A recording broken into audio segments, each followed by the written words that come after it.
Dzień dobry, zajmiemy się dzisiaj pieśnią Romualda Twardowskiego „Oczy zielonych jezior”, pierwszą pieśnią z cyklu „Z nad Willi”.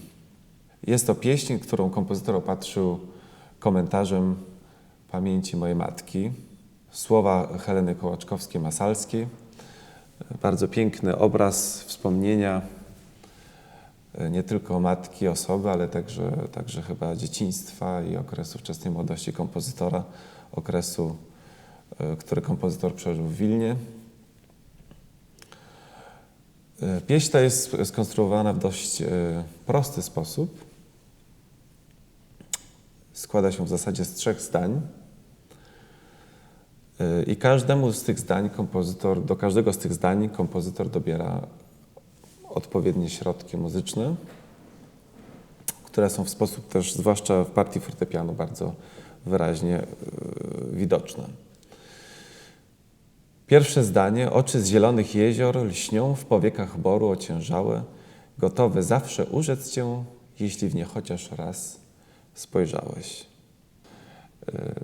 Środki muzyczne, które kompozytor stosuje do tej pieśni, są w moim przekonaniu wręcz zbliżone do takich, jakie chociażby stosował Hugo Wolf w swoich pieśniach, czyli mamy pewną pracę motywiczną. Mamy motyw rytmiczny, harmoniczny, który się cały czas powtarza w partii fortepianu, na kanwie którego kompozytor buduje narrację w partii wokalnej.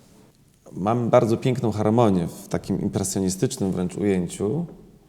Ja może zagram, jak to mniej więcej się kształtuje, która się powtarza. Pierwszy takt, drugi takt, wracamy w trzecim takcie znowu.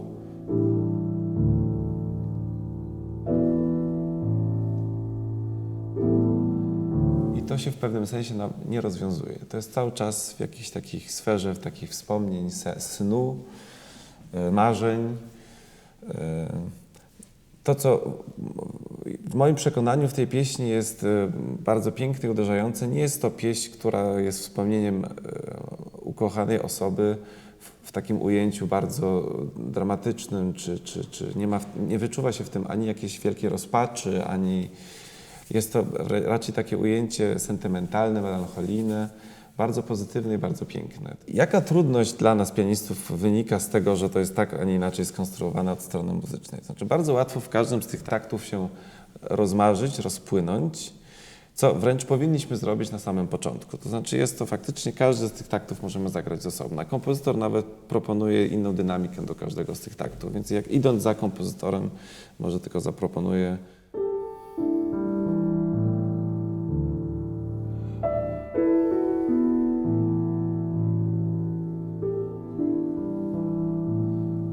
nie ma jakiejś konieczności budowania jakiejś bardzo długiej narracji czy linii. Natomiast w momencie, kiedy już pojawia się śpiew, no to musimy mieć świadomość tego, że to pierwsze zdanie jest bardzo długie i trwa, prawda, 1,5 strony. I jednak, żeby utrzymać tę narrację tego zdania, nie możemy myśleć cały czas po jednym takcie. Musimy w którymś momencie uruchomić myślenie narracyjne, które jest szczególnie istotne w momentach, kiedy są pauzy, takie oddechowe pauzy w partii głosu wokalnego, czyli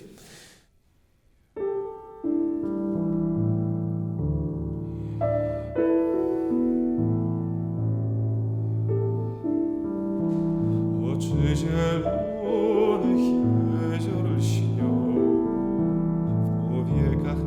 mamy pierwszy moment, kiedy nie możemy się zatrzymać. Czyli oczy zielonych jezior lśnią w powiekach boru ociężałych. Jak dobrego partnera byśmy nie mieli, z którym występujemy, jeżeli mu w tym nie pomożemy przy fortepianie, czyli ten takt, w którym mamy słowo lśnią, jeżeli tam nie utrzymamy tej płynności narracji, to nie ma, prawda, śpiewaka, którego byśmy w ten sposób nie zniszczyli, mówiąc kolokwialnie. Musimy mu pomóc od strony pianistycznej, bo jest to w całości zależne od nas. Czyli pozwolę jeszcze raz zrobić to teraz właściwie. Oczy zielonych jezior lśnią w powiekach boru ociężałe, gotowe zawsze urzec cię, jeśli w nie chociaż raz I tak dalej, i tak dalej. Czyli musimy, to co ja w tej chwili zrobiłem, dałem dużo czasu na słowo lśnią, na samo wymówienie słowa, ale zaraz później przyspieszyłem wręcz, czyli tak pomyślałem o tej narracji, postarałem się połączyć jedną z drugą częścią zdania po to, żeby nie zrobić tam właśnie jakiejś przerwy, jakiejś cezury, która może troszeczkę aż prowokuje w sensie takim, że no chciałoby się wręcz odpocząć, ale uniemożliwi nam to logiczny sens prowadzenia narracji. Mamy dwa takty, które są tożsame, można powiedzieć. Ja sobie je wypunktowałem tutaj analogiczne. To jest, nie mam numerów taktów, ale na słowie po takcie gotowe zawsze urzec cię, na słowie cię. No, jeśli za pierwszym razem staram się zupełnie nie robić żadnego ritardanda, mamy dynamikę forte, która bardzo jest istotna o tyle, żeby utrzymać tę narrację, ponieważ to wszystko, co mówiliśmy w powiekach boru, gotowe zawsze urzec cię, jeśli w nie chociaż raz spojrzałeś. Wydaje mi się, że nie możemy tej narracji w tym momencie przerwać, czyli zawsze urzec cię, jeśli w nie a potem dajmy już oczywiście możliwość swobodnego prowadzenia narracji naszemu partnerowi. Raz ujrzałeś. Drugie takie miejsce pojawia się w takcie, jak perły wtopić duszę twą spojrzeniem wijów i rusałek. Wydaje mi się, tu możemy dać sobie czas i nawet kompozytor nam to sugeruje, pisze fermatę nad pauzą i zmienia dynamikę na piano od słowa spojrzeniem. Więc ponieważ materiał muzyczny jest dokładnie ten sam, ale wydaje mi się, przy tym powtórzeniu możemy zaproponować coś zupełnie innego. Czyli na przykład jak Perły wtopić duszę Twą spojrzeniem wijów i rusałek. pojawia się druga część, która jest już dużo bardziej dynamiczna w sensie takim, że to już nie jest tylko obraz tych pięknych oczu i wspomnienie matki, ale tu już jakby widzimy to dzieciństwo kompozytora. Patrzyłem często w jedno z nich, z białego dworku nad ogrodem, nad miską łąki pełnych ziół i kwiecia pachnącego miodem, a ono z zieloności dna błękitno-szare zmiennym niebem kwaśnego mleka niosło smak i śmiało się razowym chlebem. Bardzo długie zdanie. Jeśli chodzi o pieśń, o lirykę wokalną, naprawdę bardzo trudne do uchwycenia, żeby faktycznie jako jedność to zabrzmiało. Wydaje mi się, że konieczne jest, to ustalaliśmy zarówno z mistrzem Twardowskim, z kompozytorem, jak i z Tomaszem, z którym występujemy, że konieczne jest pewne bardziej potoczyste tempo tego fragmentu, czyli faktycznie, żeby ta ruchliwość tego dziecięcego okresu została tutaj przedstawiona i wydaje mi się, że jest to zgodne też z tym, jak w tej chwili przedstawia się partia fortepianowa. Oczywiście znowu mamy pewną motywiczność, można powiedzieć.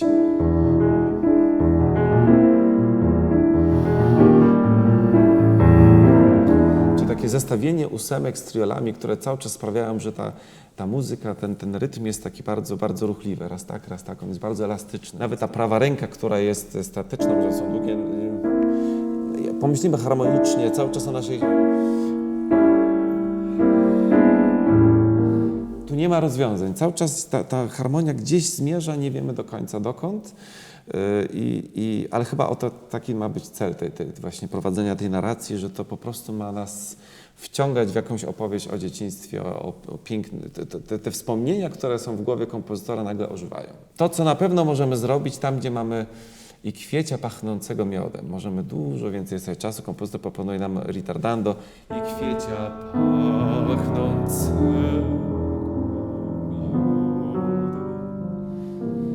Dochodzimy do ostatniego wspomnienia, czyli takiej konkluzji. Znowu wracamy do tych oczy zielonych jezior. Błyśnijcie mi znów szmaragdowo, choć jeden jeszcze raz. Takie marzenie nie do ziszczenia, prawda? Że to jest, jakby to było pięknie, gdyby móc jeszcze raz zobaczyć matkę, gdyby jeszcze raz wrócić do tych chwil, do tych czasów. Kompozytor proponuje nam dosyć statyczny akompaniament. Oczy zielonych jezior błyśnijcie mi. Ale narracja idzie znowu dosyć daleko. Jest to długie znowu zdanie, w którym istotnym celem jest błyśnijcie mi znów szmaragdowo, choć jeden jeszcze raz. Więc nie możemy też na tych akordach roztkliwiać się i prowokować też naszego partnera do jakiegoś tutaj śpiewania tak od oddechu do oddechu, tylko faktycznie musimy próbować, pomimo zupełnie innego akompaniamentu, innej konstrukcji partii fortepianowej, próbować iść do przodu. Oczy zielonych jezior błyśnijcie mi znów szmaragdowo.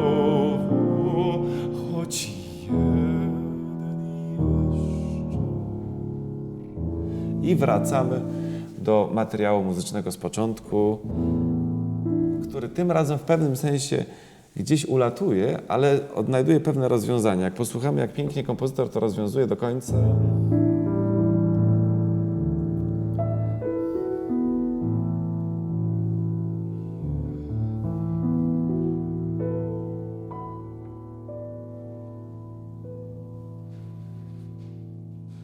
Proponuję troszeczkę takiej artykulacji. Możemy użyć długiego pedału na tych dźwiękach, więc nie musimy tak bardzo przytrzymywać rękami, zwłaszcza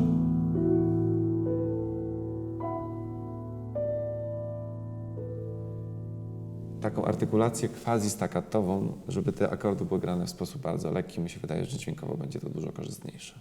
Dziękuję.